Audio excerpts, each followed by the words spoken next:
vendredi 9 avril 2021. Une date que les membres de la famille royale britannique n'oublieront jamais. À l'âge de 99 ans, le prince Philippe vient de rendre son dernier souffle chez lui.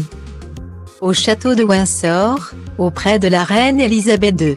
Une nouvelle annoncée au monde entier par un communiqué royal. C'est avec une profonde tristesse que Sa Majesté la Reine annonce le décès de son mari bien-aimé. Son Altesse royale est décédée paisiblement ce matin au château de Windsor.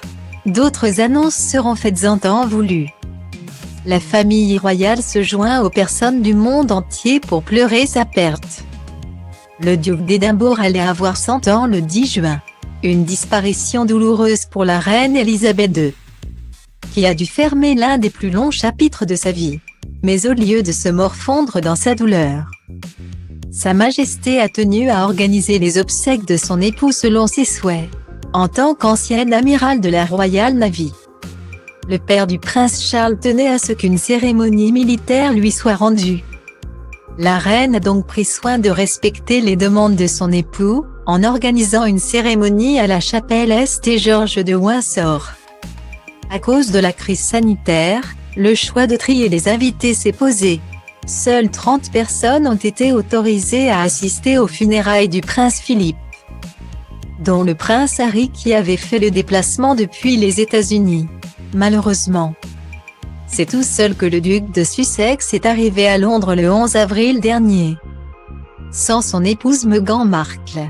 Enceinte de son deuxième enfant, la fille de Doria Ragland n'avait pas été autorisée à faire le voyage et est donc restée dans son manoir de Montecito.